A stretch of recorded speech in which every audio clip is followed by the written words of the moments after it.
Geek Therapy Radio. Welcome to Geek Therapy Radio. You got your mental curator, Johnny Hemberger, reminding you real quick, you can always grab the podcast in the iHeartRadio app or your favorite podcast app of choice. Just search for the Geek Therapy Radio podcast and look for the red, white, and black color scheme, and that's me. And now I'm on Spotify as well, baby. It's a very popular app, and Geek Therapy Radio podcast is on Spotify. Again, just look for the red, white, and black color scheme. All right, let's dive right into the meat and potatoes because I want to talk about at least, I promise just for this segment, graphics cards for a moment. Not specifically any specific graphic card, but I had an experience at Micro Center the other day because every few days or so I stop in the Micro Center and I futilely ask at the computer section, hey, do you have I just say 3090, 3080 or 3090? Just usually they shake their heads no, or sometimes they go check for me because the website says they have limited quantity. Usually, in my experience, that hasn't been the case that they have any when it says limited quantity. But anyways, I was there. And while the associate, who was very helpful, and I love Micro Center, it's my freaking Disneyland. While the associate was going in the back to check or going up front to check, there was a gentleman behind me, and he kind of jokingly said, we were going over, I was telling, this is the perfect storm. It's so hard to get these cards. We've got, the manufacturing problems, pandemic problems, the tariff problems, NVIDIA selling, hundreds of millions of dollars worth of inventory straight to cryptocurrency miners right off the bat.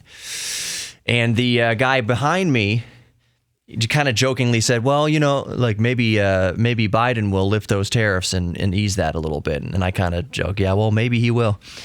And I was like, but that still doesn't change the fact that, $175 million of inventory have gone straight to cryptocurrency miners and that we have manufacturing issues due to the pandemic. So the tariffs would help with price. It would not help with availability at all. So anyways, the guy was like, well, I've got 40 cards and two 3090s. And I just looked, I was like, you're a miner. He's like, yep. He goes, I make $450 a day mining cryptocurrency. And so we got into a little brief conversation, and I had to kind of bite my tongue, and I wanted to hear him out.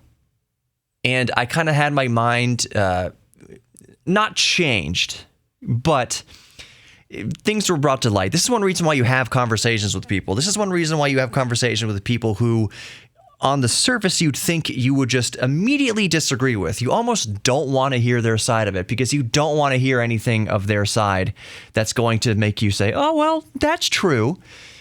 Americans tend to avoid that nowadays. Maybe it'll get better, but right now it's like we don't even want to talk to somebody with an opposing opinion because we don't want them to voice any reason into our head. We just want them to be wrong in our minds. We want to be victorious in our minds. We don't want to hear that they're actually reasonable people or hear that they have a reasonable argument.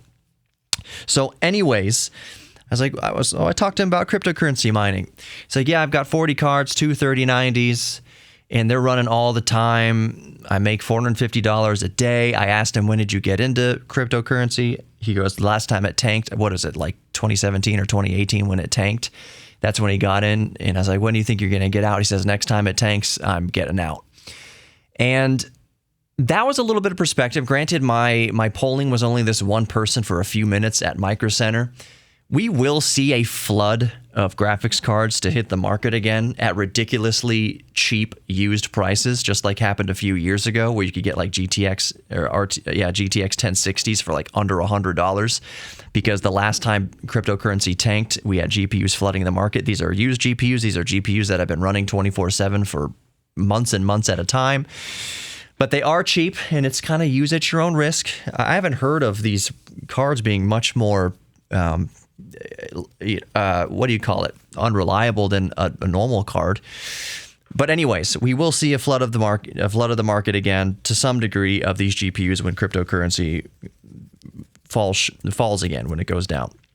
So anyways, what I took away from our chat was he said, you can't really blame NVIDIA for wanting to make a profit. So if a business-to-business transaction were to take place, somebody came to your business and said, I will give you $200 million off the bat for your inventory. As a business, this is what the guy was saying at Micro Center.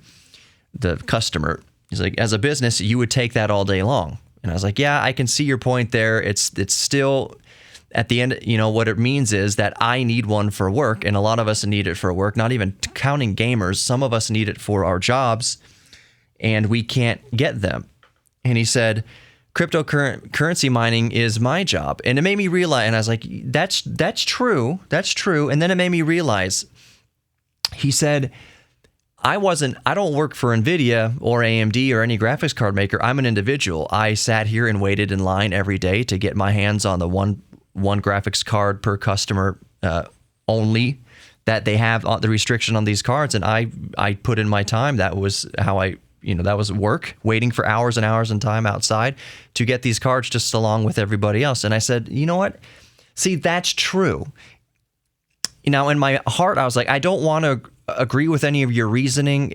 I don't want you to be right about anything. I just want to paint you into my mind as a cryptocurrency miner that's screwing the rest of us gamers and content creators over.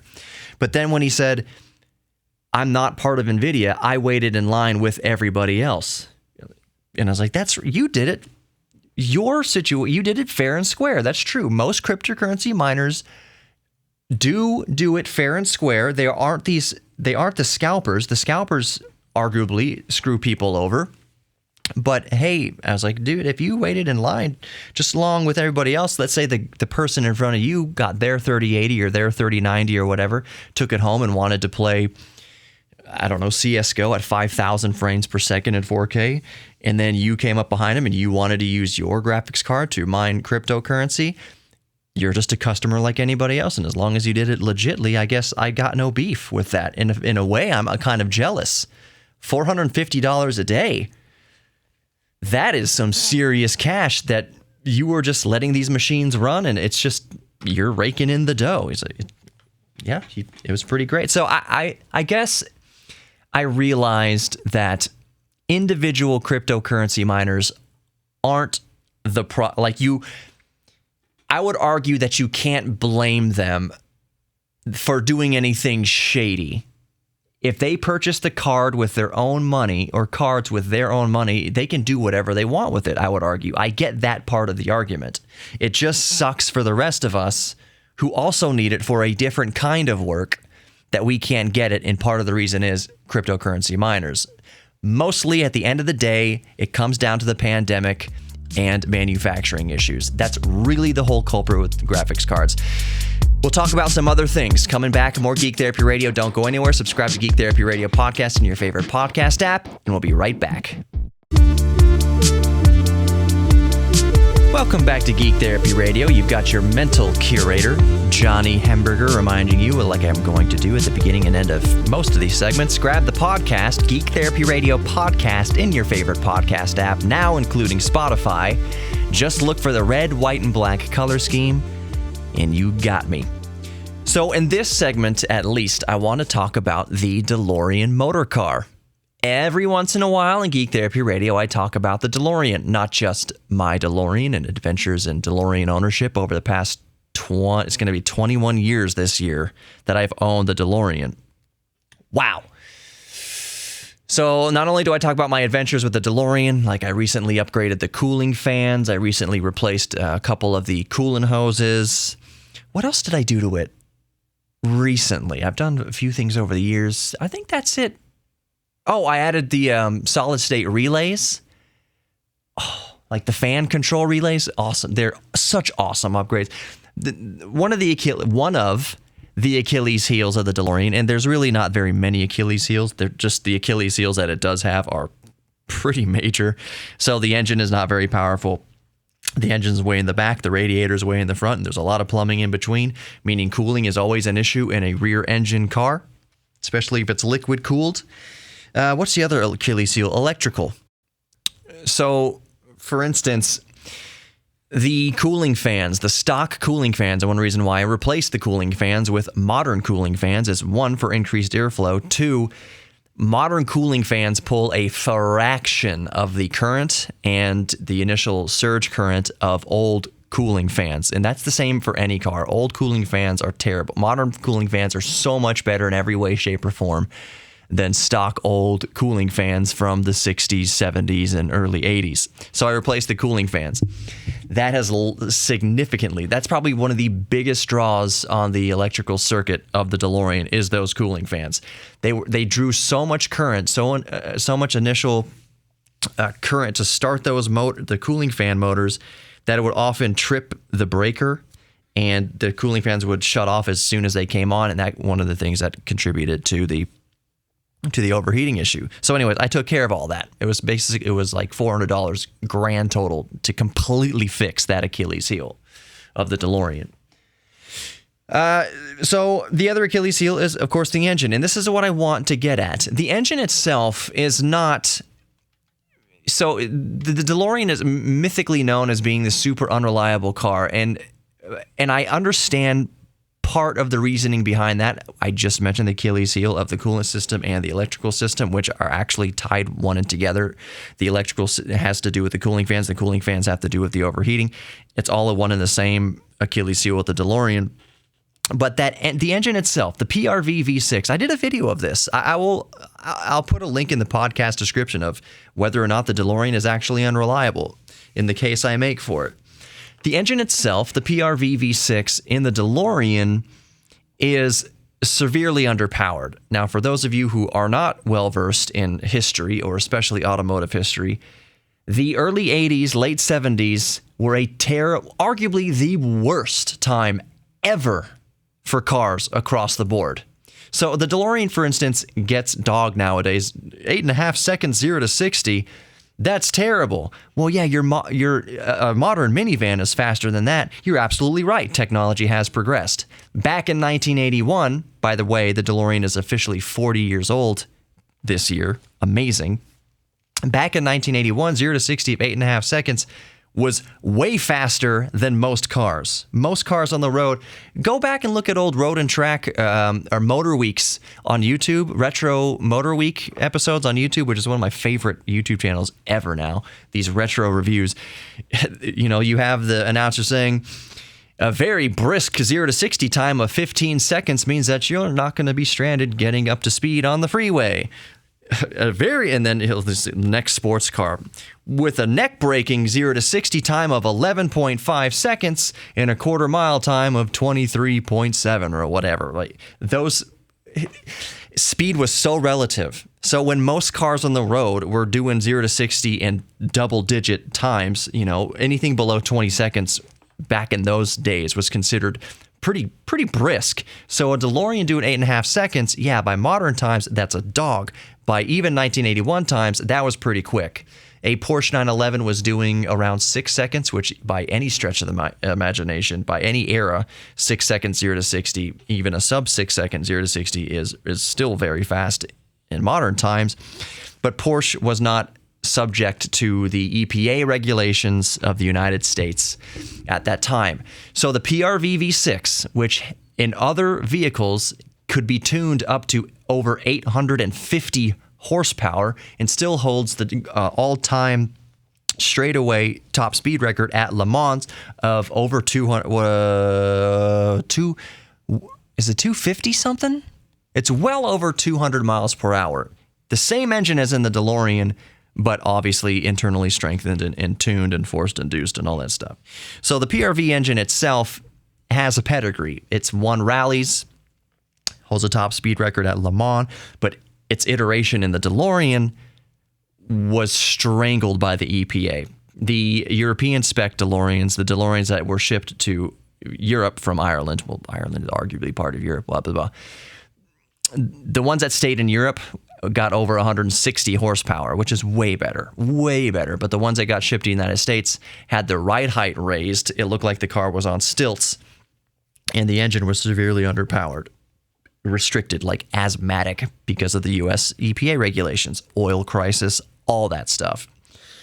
So a few years ago, and I will say a few years ago because that's how long it's been, I had the vice president of Delorean Motor Company on the show, James Espy, who I've had on a few times, talking about this quote-unquote new DeLorean that they were going to come out with a new engine, a new V6 engine that was going to get over between 300 and 400 horsepower which means that the 0 to 60 would be like sub 4 seconds or around 4 seconds, if not below.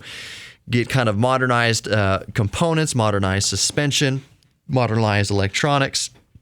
And the biggest hangup was that they were waiting for the government to change the laws regarding small batch vehicle manufacturing. So, for instance, the DeLorean doesn't have airbags, and it has other easings of EPA restrictions. So one reason they were waiting on the engine, the engine had to meet EPA certifications. Long story short, that has all changed.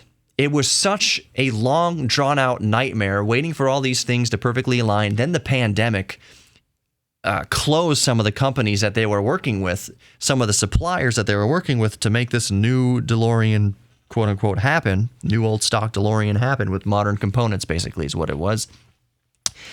All sorts of gears got thrown into, or all sorts of wrenches got thrown into the gears.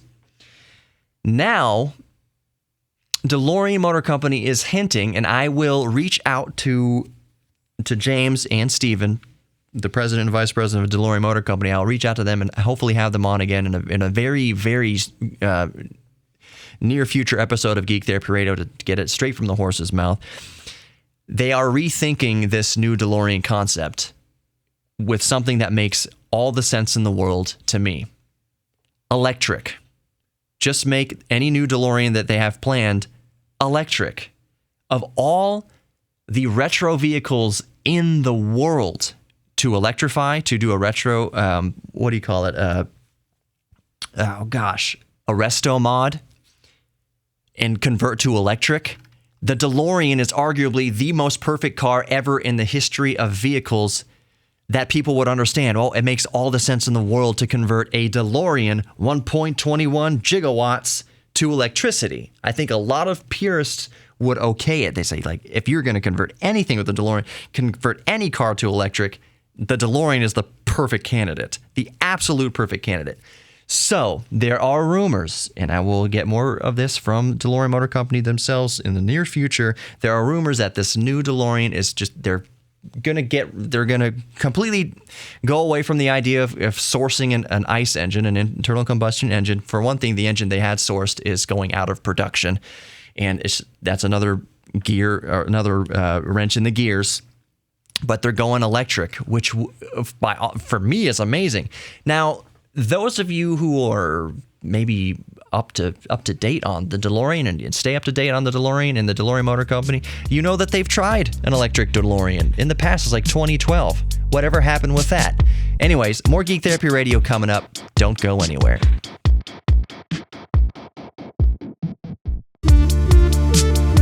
Welcome back to Geek Therapy Radio. You've got your mental curator, Johnny Hemberger, reminding you at the beginning of every segment to grab the podcast in your favorite podcast app, including now Spotify.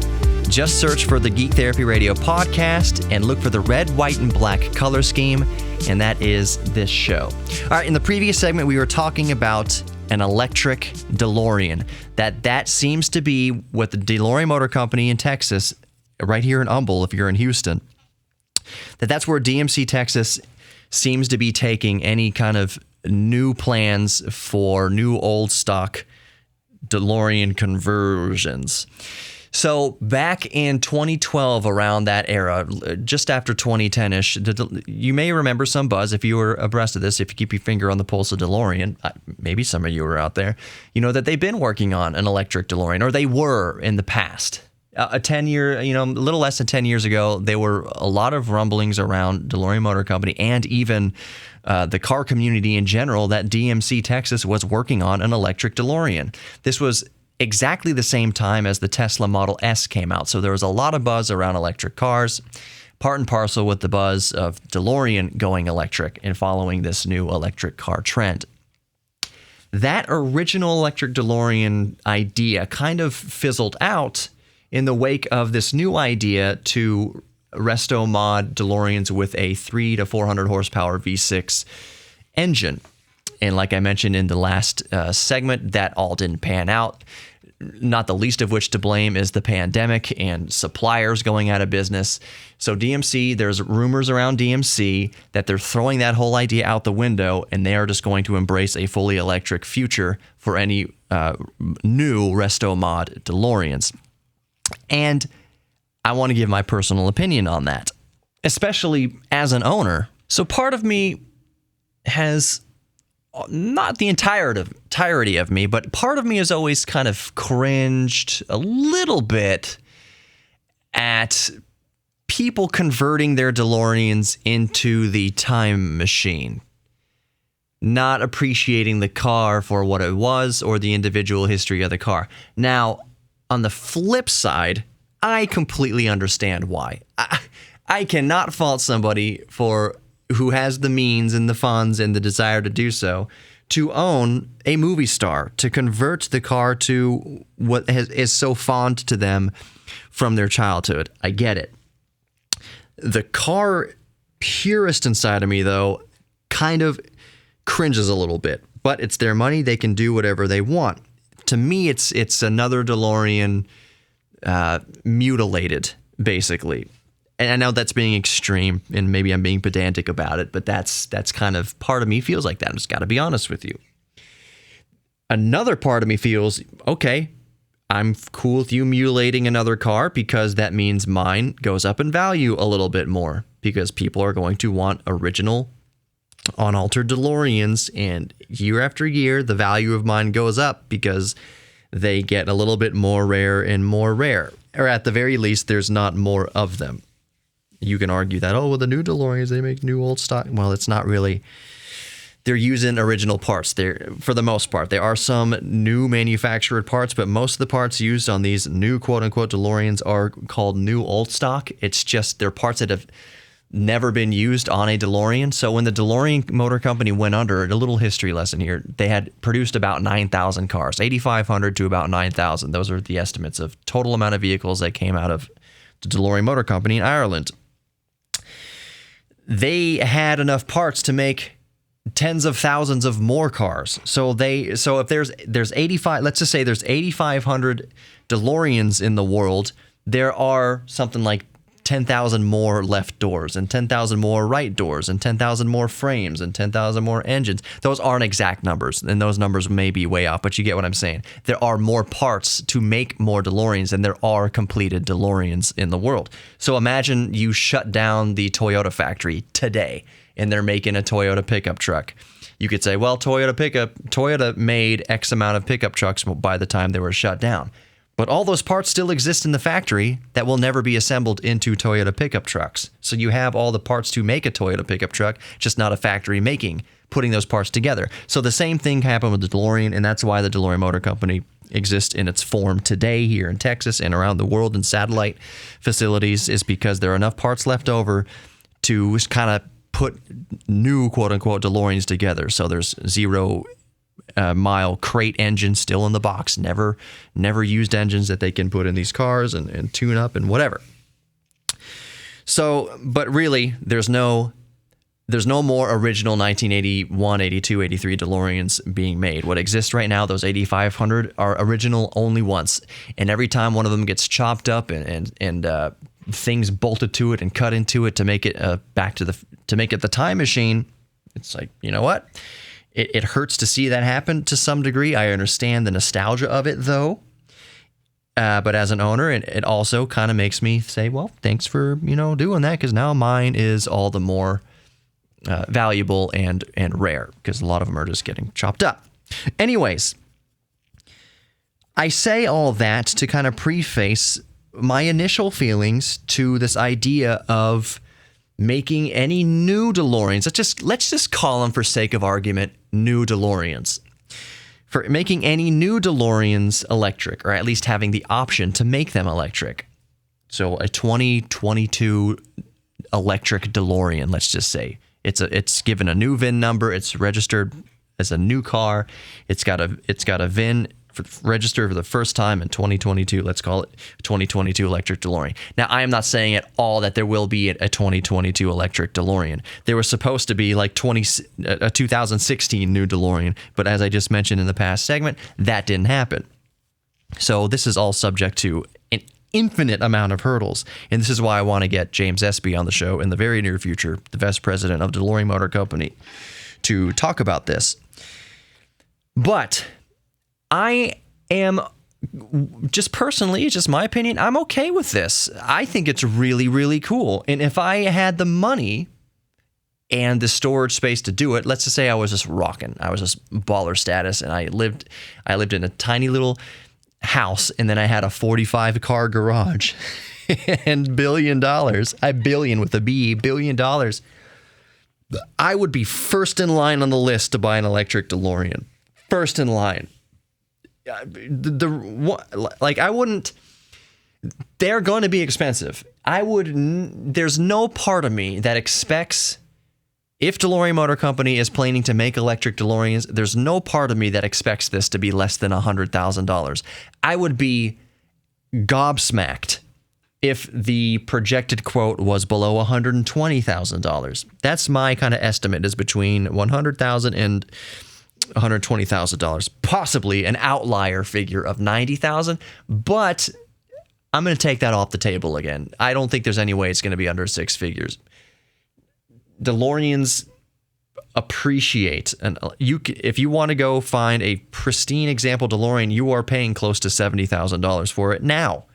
You are paying between $45,000 and $70,000 for a good example DeLorean right now anyways. So an electric modified DeLorean, don't see how there's any possible way it's less than six figures. It will be, as you can argue DeLoreans already are, or any sports car for that matter, any collectible car for that matter. It's simply an affluent person's plaything.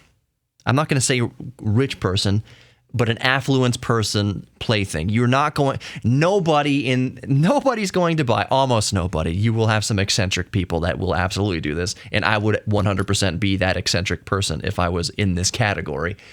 But almost nobody will buy an electric DeLorean to use as a daily driver.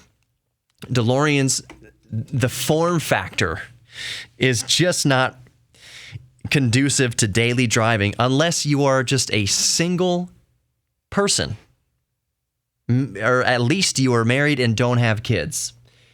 There's no practical way to use a DeLorean to do, grocery runs every day, put a kid's car seat in there, do all that kind of normal parenting stuff in a DeLorean. No one's going to buy it for that purpose. I daily drove my DeLorean. For years. I delivered pizza in my DeLorean. I don't want to daily drive it anymore. I mean, I want to drive it. Of course I want to drive it, but I want to drive it sparingly. There's no part of me that wants to daily it right now because I have a son and I'm married and it's just not practical for that purpose, and I don't want to put the miles on it. If I was an eccentric billionaire and I was single or didn't have children, then all day long I would daily drive an electric DeLorean. All day long I would daily an electric DeLorean.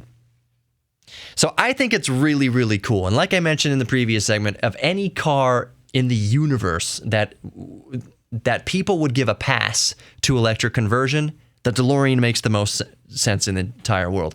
Mark my words that if and when an electric DeLorean ever comes out, you will see a flood of novelty license plates. What do you think the novelty license plate's going to say? 1.21 gigawatts. You know it, because DeLorean owners already put the vanity plates on there that say out of time or time travel or MRTY or whatever, or doc. So an electric DeLorean, it's going to have vanity plates saying 1.21 gigawatts, and God bless them. More Geek Therapy Radio coming up. Don't go anywhere.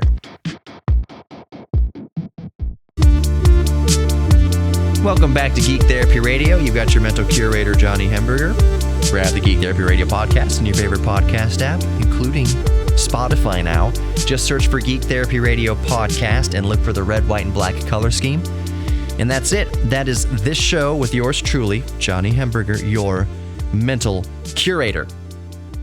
This segment is probably going to be a hodgepodge of different quick hit kind of subjects. We'll see. But the first one I want to talk about are rumored Apple VR goggles. Apple has has touched on this idea, give or take in the past here and there. There are rumors that Apple could come out with a dedicated VR headset as early as 2022 with possible kind of more mass market options available after that. Either way you slice it, by every account, even if these are just rumors, you can expect that these goggles, this VR headset would cost an arm and a leg. I mean, I don't know what an arm and a leg costs on the black market, but I would imagine that maybe one or two of them could go towards a down payment on Apple VR goggles. But there's one part of this that is the most fascinating to me. Not just that these goggles would be powered by a variant of Apple's own silicon, some variation of the Apple M1 chip, which by that time, by 2022, it's not going to be called Apple M1. It might be called M1 or M2 or M3 or 2M or I don't know what.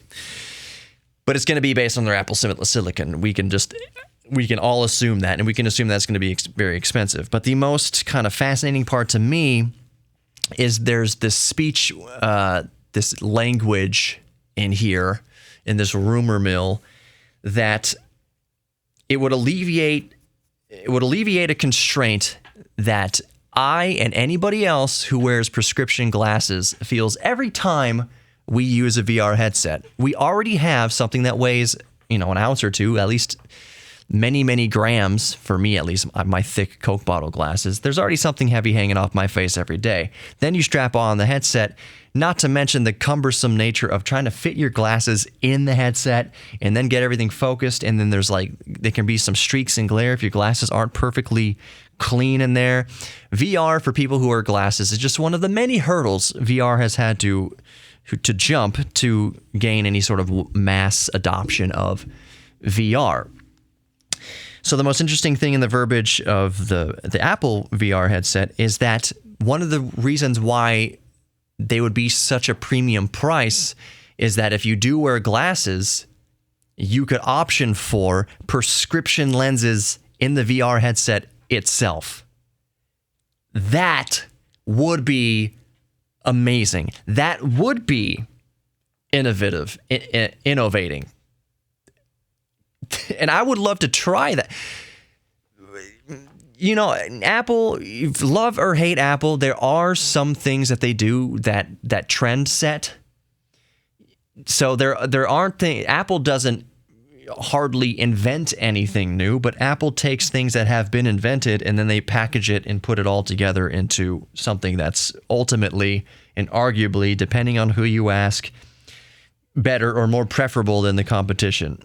The iPhone combined MP3 players, phones, and camera all into one thing. And if it weren't for the iPhone, then you wouldn't have smartphones as we have today. Samsung Galaxy Notes and Samsung S21 phones and all that wouldn't be what they are today if it weren't for the iPhone. And the president of Android, I told this brief little story. The president of Android pulled his limo over during Apple's keynote speech back in 7 or 8 when they were announcing the first generation iPhone, where BlackBerry and Microsoft completely brushed it off, saying no one's ever going to interface with a phone with their fingers. That's stupid. It's a really dumb technology. It's a fad. It'll never work. Whereas the president of Android pulled his limo over, had his chauffeur pull the limo over, and he stopped and he watched this webcast way back pre-2010, watched this webcast and basically told his entire company, we need to pivot and shift, and we need to do everything we can possible to try to keep up and maybe ideally try to surpass Apple in this space. This is not going to be a space that's just going to gloss over. This is not going to be a trend. The iPhone's not going to be hype. This is the future, and we at Android need to prepare for it and try to get out as much ahead of this wave as we possibly can before Apple completely just dominates this market space. And by the time anyone catches up, there'll be no way in. They will just have complete control over everything. So Android said, we need to start now. Day one, middle of the keynote speech, we need to start working on our own devices to compete with the iPhone. So Apple did not create the MP3 player. Apple did not create the phone. Apple did not create the camera. Apple just put it all together in one device that worked better than anything else out there on the market. You could argue, well, there's BlackBerries. Come on now. BlackBerry compared to an iPhone? No. iPhone killed BlackBerry day one as far as form factor went. So anyways, Apple could take existing VR technology that, again, Apple did not create in any way, shape, or form, but they could make it one step better and trend set. If they start adding options for prescription glass inside of the VR headset just for eyeglass wearers, who I don't know if you've noticed, but a lot of people wear eyeglasses. And I would argue that a huge hurdle for VR adoption is that people with glasses don't like VR. They've tried it. It pinched the glasses to their face. You're basically alienating an entire segment of the market unless you can figure out this hurdle. And it sounds to me through this rumor mill that Apple is the first company that is actively taking steps to address this hurdle. And yes, it's kind of an aggressive, drastic measure that's going to cost a lot of money. If you think prescription eyeglasses can cost a lot of money, imagine what prescription VR headsets are going to cost from Apple. There is no way that this headset, if and when it ever comes out, is less than $2,000. No freaking way. Where you can go get an Oculus Rift headset for like $500, $400 when it's on sale. Sub $1,000. So it's very interesting. I will be watching Apple closely in this kind of VR space for, coming forward. Not that I will probably ever get an Apple VR headset, but they might trend set in this kind of prescription glass area of VR that make that next generation of Oculus Rift that comes out post Apple VR add the option for prescription eyewear of some sort, or maybe not prescription, but maybe make some sort of extra dials. You can set the ocular distance, pupillary distance in VR now to get like a nice, good, sharp image because people's eyes are spaced differently apart. They'll just add more control so you can bring, glass into focus, have multiple lenses in there and kind of change the shape and orientation to adjust for astigmatism. Maybe that's the way that Oculus would do it in the future.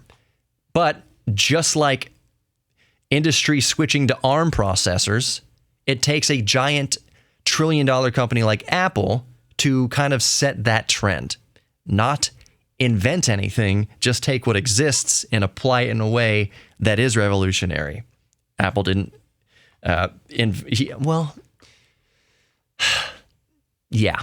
you get what I'm saying. Apple doesn't invent anything usually. They're trendsetters. You can take that however you want. You can agree or disagree with it. It's just a fact.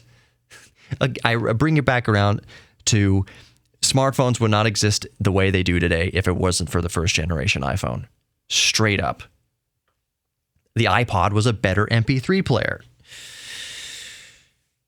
So anyways, and that's arguable. You're going to have fanboys and girls on either side of the fence who will argue that all day long. That's fine.